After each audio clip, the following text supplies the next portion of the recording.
Canada is currently facing a food insecurity crisis. Food insecurity contributes to chronic illness, mental health problems, and lower educational outcomes, straining our healthcare system and weakening Canada's productivity and resilience. Food prices are expected to increase with global instability on the rise. Populations already facing the greatest disparities, such as Black, Indigenous people, and recent immigrants, face significantly higher rates of food insecurity, reflecting long-standing inequities that require targeted responses. Parc-Extension is one of Montreal's most diverse neighborhoods. In 2021, slightly over 65% of the population in Parc-Extension were immigrants or non-permanent residents. It is one of the lowest income neighborhoods in Canada and the most densely populated neighborhood in Montreal. Rising food and housing costs has led to growing food insecurity across Canada, and Parc-Extension is especially impacted. Parc-Extension increasingly resembles a food mirage. This term refers to neighborhoods where accessibility and availability of food exist, but poverty prevents the most disadvantaged residents from benefiting.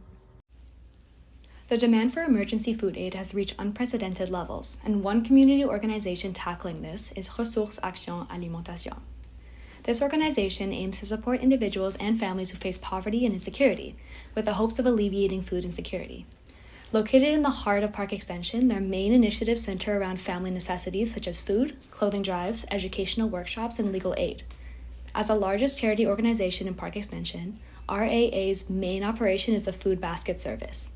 People living in Parc-Ex can register for the food dry basket for $7 each, which entitles them to a monthly pickup for up to 6 months.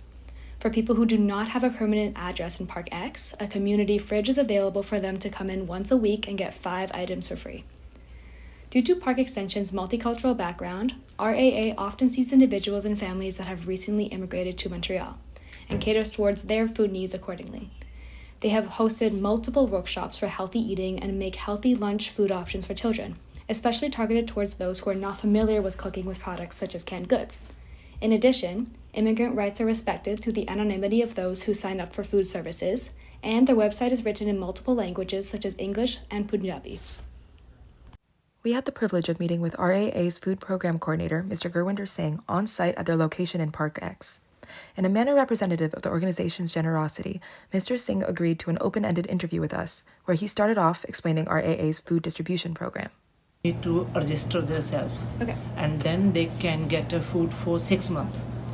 As the interview went on, we were able to delve into some non-food related RAA initiatives. For example, hiring a social worker to help with recent immigrants who may be suffering from depression.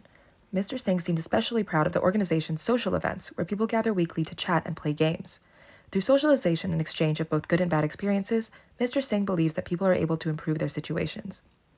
Other initiatives include legal workshops where recent immigrants are informed of their rights, including one held recently regarding tenant rights surrounding Hydro-Quebec bills. Mr. Singh was also very open about how he thinks RAA could improve in the future. He told us a tragic story of a woman, a recent immigrant, who could not find out how to access medical care for her pregnancy and suffered a miscarriage as a result. The organization's directors are now starting a workshop on how recent immigrants can access health services. All in all, this interview with Mr. Singh highlighted RAA's acknowledgement of the intersectional nature of urban food security.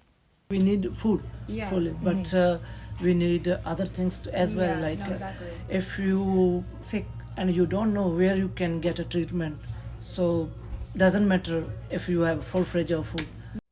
Like many nonprofit groups, RAA relies heavily on volunteer contributions to carry out its work. As a result, and despite its commitment, the organization faces several limitations. It cannot help everyone and needs to limit the amount of times individuals can access its services. These constraints stem largely from limited funding and from larger systemic issues that shape food insecurity. Even so, RAA continues to do their best with the resources that they have, working to make a meaningful difference in the Parc-Ex neighborhood beyond providing access to nutrition. The goal is not to fix all of the food insecurity in the city, but working at a small scale for the local population to make the biggest difference. This is where students can contribute, working with student-run organizations like SNAC, the McGill Meal Care Chapter, or Midnight Kitchen to help those facing food insecurities within the McGill community and in Montreal. Rising living costs mean food insecurities will continue to challenge families across Montreal, and while RAA cannot reach everybody, it shows the power of local community-driven solutions. By offering nutritional support, education, and informed resources, RAA strengthens Parc-Extension in ways that go beyond nutrition.